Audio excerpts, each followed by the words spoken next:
Hello everyone. आज हम लोग देखेंगे यूनिट कैसे फाइंड करते हैं। ठीक है, यूनिट कैसे फाइंड करते हैं।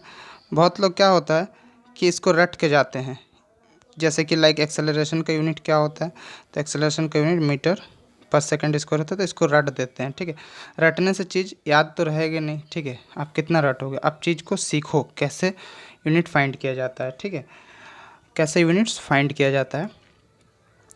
तो हम लोग देखते हैं how to find units of physical quantities. ठीक है, कैसे यूनिट्स निकालेंगे फिजिकल क्वांटिटीज़ के। तो चलिए एक फिजिकल क्वांटिटी लेते हैं, लाइक एरिया। एरिया क्या है, एक डायरेक्ट फिजिकल क्वांटिटी है। और यूनिट निकालने से पहले आपको वो 7 फंडामेंटल यूनिट्स याद होने चाहिए जो मैंने कल बताए थे। ठीक है, 7 फंडामेंटल यूनिट्स क्या क्या था। फंडामेंटल यूनिट्स, तो सबसे पहले 7 फंडामेंटल फिजिकल क्वांटिटी देखते हैं। तो लेंथ, मास, time, luminous intensity, electric current,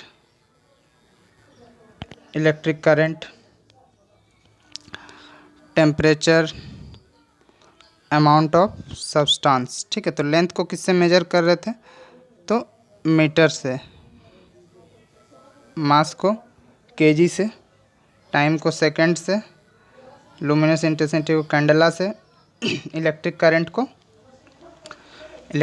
को एम्पियर से, टेम्परेचर को केल्विन से, और अमाउंट ऑफ सब्सटेंस को मोल से। ठीक है, तो ये 7 फंडामेंटल फिजिकल क्वांटिटी था जो मैंने एक बार फिर से रिपीट कर दिया। आप जाके प्रीवियस वीडियो देखें, वहाँ उसको देखने के बाद आप इसको प्रीफर करें। ठीक है, ये फंडामेंटल यूनिट्स जानना बहुत ज़रूरी है, तभी आप जो अदर फिजिकल क्वांटिटी है उनके यूनिट्स निकाल पाएंगे। ठीक है, तो चलिए देखते हैं कैसे यूनिट्स निकाला जाता है। तो देखिए, सबसे पहले एरिया। जब भी हम मैथ्स बनाते हैं तो जो भी आंसर आता है, लाइक मान लीजिए कि कोई एक रेक्टेंगल दिया हुआ है, इसका लेंथ दिया हुआ है 5 और ब्रेथ दिया हुआ है 4। तो एरिया अगर निकालना है तो length into breadth is equal to 5 into 4 is equal to 20।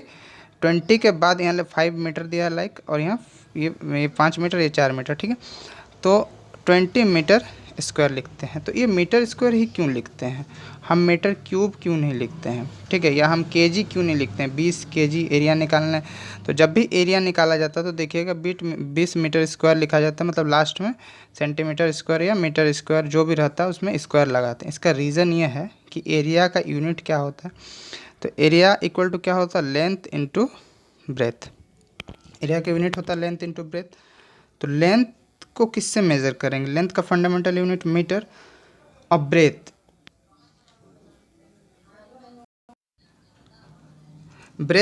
भी एक टाइप का लेंथ ही है, मतलब कि ब्रेथ भी क्या है, एक टाइप का लेंथ ही है। ठीक है, तो उसको भी किससे मेज़र करेंगे, मीटर से। तो इसके यूनिट क्या हो गया, metre into metre, metre square. ठीक है, आई थिंक समझ में आया होगा। ठीक है, तो एरिया का यूनिट्स क्या हो गया, मीटर स्क्वायर। इसीलिए जब भी हम मैथमेटिक्स में एरिया निकालते हैं, लाइक मान लीजिए 125 आया तो एरिया, तो 125 मीटर स्क्वायर लिखते हैं या 125 सेंटीमीटर स्क्वायर लिखते हैं, because this is the unit, this is the SI unit of area.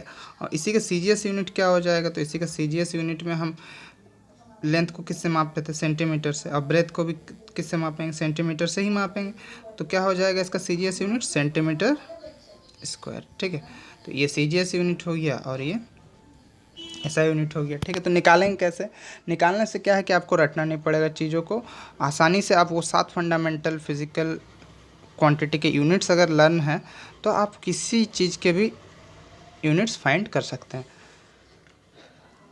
अब अगला देखते हैं, अगला क्वांटिटी है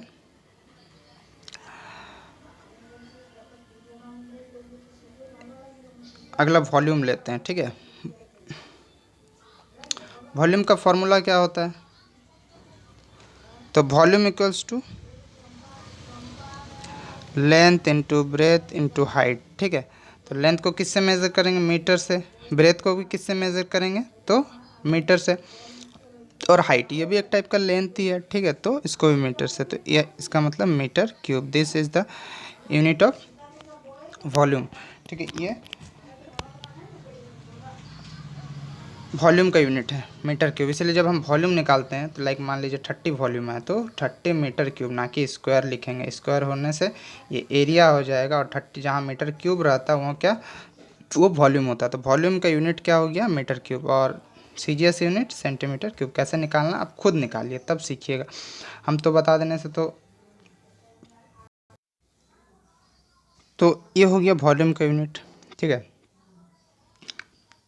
अब अगला अगला फिजिकल क्वांटिटी डेंसिटी,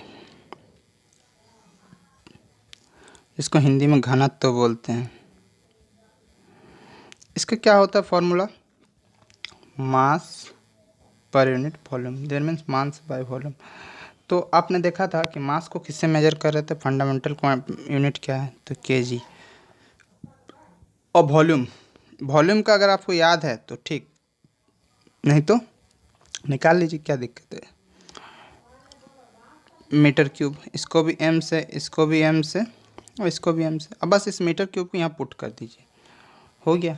तो क्या हो गया, केजी पर मीटर क्यूब, इस तरह से लिख सकते हैं, या फिर आप इसे इस तरह से भी लिख सकते हैं, ठीक है। ये ऊपर चला जाएगा तो माइनस हो जाएगा, तो केजी पर मीटर क्यूब इसे पढ़ते हैं। तो ये हो गया यूनिट किसका, ये यूनिट हो गया आपका डेंसिटी का। अगला हम देखते हैं फ्रीक्वेंसी का। फ्रीक्वेंसी इक्वल टू होता क्या है,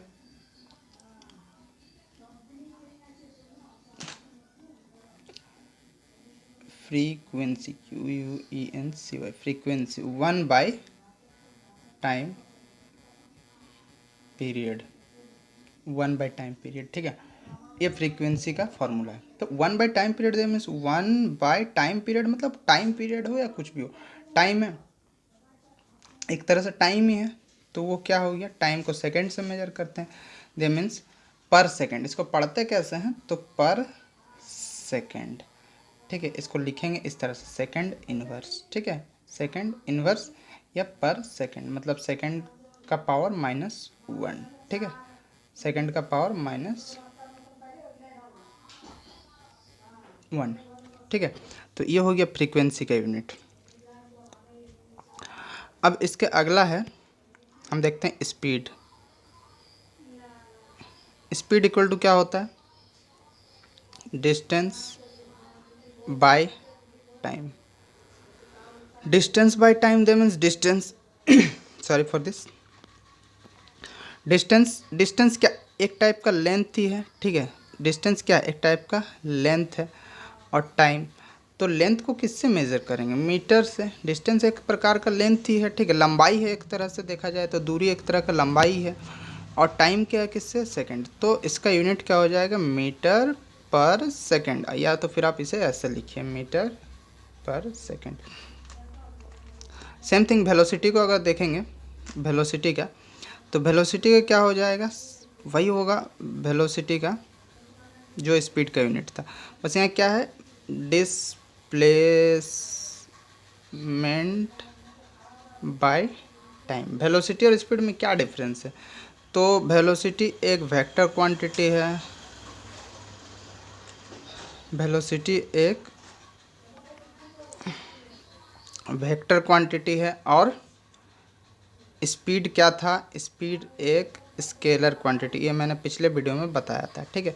तो डिस्प्लेसमेंट, डिस्प्लेसमेंट भी एक तरह का लंबाई है, ठीक है, जो विस्थापन है, मतलब कि जो मूव कर रहा है, विस्थापित हो रहा है, डिस्प्लेस हो रहा है बॉडी, वो क्या एक प्रकार का लेंथ ही है। तो लेंथ को मीटर से और टाइम को सेकंड से, तो क्या हो गया, मीटर पर सेकंड, या फिर इसको ऐसा लिखिए आप, मीटर पर सेकंड, ठीक है। तो ये वेलोसिटी का यूनिट था। अब इसके नेक्स्ट आते हैं, अगला आता है एक्सेलरेशन। एक्सेलरेशन का क्या होगा, तो एक्सेलरेशन इक्वल टू क्या होता है, velocity by time. Acceleration equal to क्या है, वेलोसिटी बाय टाइम। वेलोसिटी अगर आपको आता है तो सही, ठीक है, हमने निकाला मीटर पर सेकंड, ठीक है, और टाइम का सेकंड। अगर आपको वेलोसिटी का आता तो सही, नहीं तो आप इसको इस तरह से यहाँ पे निकाल लीजिए कि velocity is equal to distance by displacement by time, that means displacement का मीटर और सेकंड, तो मीटर पर सेकंड, और इस मीटर पर सेकंड को यहाँ पुट कर दीजिए, इस जगह पे पुट कर दिए, और टाइम का सेकंड। अब क्या होगा यहाँ पे, ये एस ऊपर ले जाती है इस एस को, तो क्या हो जाएगा metre per second into second, ऊपर जाएगा तो सेकंड -1, सेकंड इन्वर्स जिसको बोलते हैं, ठीक है, सेकंड -1।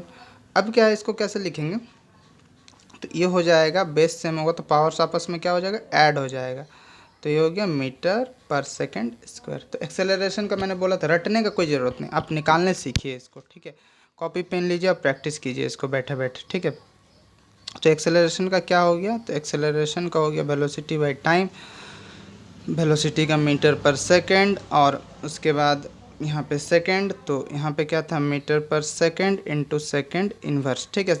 जो कम से कम आप तो 10 क्लास तक मैथ तो पढ़े हैं, तो इतना पता है कि जब बेस सेम होता है तो पावर्स आपस में ऐड हो जाता है, देयर मीन्स क्या होगा, एक्सेलरेशन का unit metre per second square, ठीक है। अगला देखते हैं हम, अगला है force. Force is equal to mass into acceleration. तो मास का क्या हो जाएगा, kg, into acceleration metre per second square, तो हो गया फोर्स का unit kg metre per second square. This is the unit of force, या फिर इसको, इसका एक और यूनिट होता है, वो यूनिट है न्यूटन,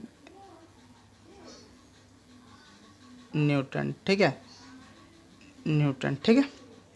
तो फोर्स का दो यूनिट है, एक यूनिट है KG metre per second square और दूसरा है न्यूटन, ठीक है। तो जनरली न्यूटन यूज कर किया जाता है। अब क्या है, बहुत जन क्या करते हैं, रट के जाते हैं, तो रट के जाने से क्या है, रट के जो गए वो क्या करेंगे, रट लिया कि फोर्स का यूनिट क्या है, तो फोर्स का यूनिट है न्यूटन, और आपके ऑप्शन में जब ए बी सी और डी 4 ऑप्शन रहेगा, उसमें न्यूटन नहीं दिया रहेगा, और उसमें ऑप्शन में क्या दिया रहेगा, उसमें ऑप्शन में इस तरह से दिया रहेगा KG metre per second square, ठीक है, जो हमने निकाला, ठीक है, ये भी यूनिट है और ये भी यूनिट है, दोनों है। अब क्या है, जो बहुत जन रट के जाएंगे न्यूटन, अब क्या है ऑप्शन में ये दिया रहेगा, और जो रट के गए वो वहाँ पे उस क्वेश्चन को नहीं कर पाएंगे, या जो मन में आएगा वो मार देंगे। बट अगर हम लोग सीख लेते हैं तो क्या होगा, ये ऑप्शन उनको पता रहेगा और वो ये वाला मारेगा, ठीक है। तो रटने से ही दिक्कत है, ठीक है, आप न्यूटन पढ़ के जाइएगा बट आपको ऑप्शन में ये दिया रहेगा तो फिर आपको दिक्कत होगा, ठीक है, ये चीज़ गौर करें। अगला देखते हैं वर्क, कार्य क्या होता है, force into displacement, force into displacement, यही था, यही होता है वर्क का। तो फोर्स का अभी हमने निकाला, फोर्स का क्या है, तो अब फोर्स का हमने देखा न्यूटन होता है, तो न्यूटन लिख लीजिए, और डिस्प्लेसमेंट का क्या होगा, तो मीटर, मतलब लेंथ को मीटर से मेजर करेंगे तो क्या हो जाएगा, न्यूटन मीटर, ये एक यूनिट हुआ। एक यूनिट और क्या होगा, तो फोर्स का एक और यूनिट हमने देखा था KG metre per second square, और इनटू डिस्प्लेसमेंट का मीटर, तो यहाँ क्या हो जाएगा एक और यूनिट केजी मीटर स्क्वायर पर सेकंड स्क्वायर, ठीक है। ये दूसरा यूनिट, एक ये यूनिट होगा न्यूटन मीटर, क्यों होगा पता है सबको, एक ये यूनिट होगा, क्यों होगा, बिकॉज हमने फोर्स का ये यूनिट भी देखा था, तो फोर्स का यूनिट पुट करने से ये वाला यूनिट निकल रहा है। और वर्क का एक और यूनिट होता है, दैट्स इज जूल, एक और यूनिट होता है वर्क का, वो है जूल। तो अब ऑप्शन में मान लीजिए जो रट के गया है, जनरली बुक में तो जूल ही दिया रहेगा, जो रट के गया है और ऑप्शन में जूल गिवन नहीं है, आपको ये है या फिर ये है, ठीक है। इस तरह का हुआ था, मैंने एक क्वेश्चन देखा था जहाँ पे ये वाला दिया था। अब बच्चा पूछ रहे थे मुझसे कि वर्क का यूनिट तो यहाँ दिया ही नहीं हुआ है, बट ये भी तो वर्क का यूनिट है, न्यूटन मीटर ये वर्क का यूनिट नहीं है, फोर्स को न्यूटन से मेजर करेंगे और डिस्प्लेसमेंट को मीटर से, तो न्यूटन मीटर, या फिर आपको ये ऑप्शन दिया रहेगा। तो इसलिए रटिए मत चीज़ को, ठीक है, सीखने की कोशिश कीजिए ताकि 100% क्वेश्चन सॉल्व हो पाएगा, ठीक है। इससे के कुछ होमवर्क मैं दे रहा हूँ, ठीक है, आप मेरे कमेंट बॉक्स में कमेंट कीजिएगा। पावर का निकालना है, प्रेशर का निकालना है, इम्पल्स का निकालना है, टॉर्क का निकालना है, ठीक है। ये सारे होमवर्क असाइनमेंट है, ठीक है। आप मेरे कमेंट बॉक्स में कमेंट कीजिएगा। अब एक चीज़ देखते हैं हम लोग, ये तो हम लोग यूनिट निकालने सीख लिया, बट कुछ ऐसे फिजिकल क्वांटिटी होते हैं जिनके ना तो यूनिट होते हैं और ना ही डायमेंशन होते हैं। तो वैसा कौन सा फिजिकल क्वांटिटी है? जैसे आपने 10th क्लास में तो पढ़ा होगा अपवर्तनांक, ठीक है, जिसको इंग्लिश में बोलते हैं रिफ्रैक्टिव इंडेक्स। रिफ्रैक्टिव इंडेक्स, ठीक है। रिफ्रैक्टिव इंडेक्स जो है, रिफ्रैक्टिव इंडेक्स का फॉर्मूला क्या होता है? Velocity in air by velocity in that medium, जो भी मीडियम हो। अब क्या है, रिफ्रैक्टिव इंडेक्स का आपको निकालने बोला है यूनिट, तो निकलेगा क्या यूनिट? नहीं निकलेगा। क्यों नहीं निकलेगा? बिकॉज यहाँ वेलोसिटी और वेलोसिटी आपस में कट जा रहा है। तो वेलोसिटी कट जाएगा तो क्या बचेगा? कुछ नहीं। There means no unit and dimension of refractive index. यहाँ पे, यहाँ ऊपर में भी वेलोसिटी है और नीचे में भी वेलोसिटी है। मेरा घर में कुत्ता हो या सोनिया गांधी के घर में कुत्ता हो, पैर तो उसके 4 ही होंगे, ठीक है, पैर उसके 4 ही होंगे। तो उसी तरह वेलोसिटी एयर में हो या वेलोसिटी मीडियम में हो, दोनों तो वेलोसिटी है। तो वेलोसिटी आपस में कट जाएगा। या फिर हम यूनिट भी लिखते हैं मीटर पर सेकंड और मीटर पर सेकंड, तो ये मीटर पर सेकंड आपस में कैंसिल हो जाएगा। क्या हुआ? 1। There means no unit and dimension of refractive index. तो पूछेगा कि कौन सा ऐसा फिजिकल क्वांटिटी है जिसका यूनिट एंड डायमेंशन नहीं होते हैं, ठीक है। तो ऐसे बहुत सारे फिजिकल क्वांटिटी है। तो कौन से जो फिजिकल क्वांटिटी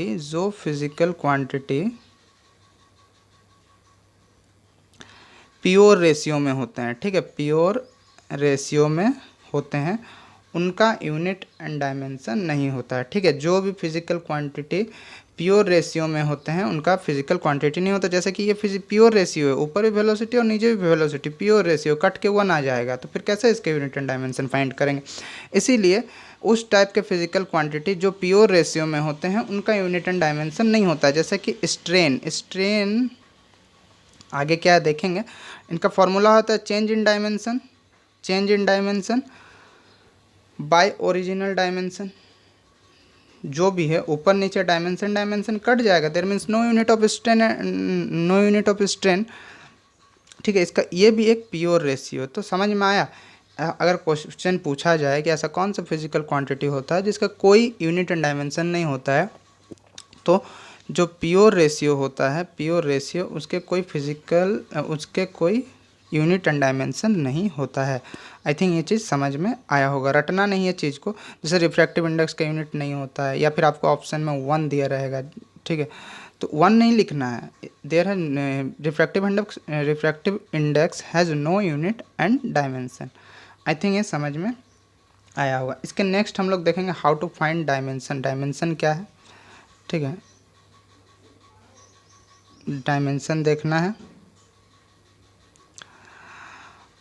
और कैसे उसको फाइंड करेंगे, ठीक है। तो ठीक है, वीडियो अच्छा लगे तो सब्सक्राइब ज़रूर करें, ठीक है, और लाइक भी करें, तब मुझे मोटिवेशन मिलेगा और मैं इस तरह का और वीडियो बना पाऊँगा, ठीक है। लाइक करने से क्या होता है कि एक मोटिवेशन मिलता है, ठीक है, तो ज़रूर लाइक करें, ठीक है। सब्सक्राइब करने का मन हो तो करें, अदरवाइज़ मैं तो नहीं बोलूँगा कि सब्सक्राइब करें।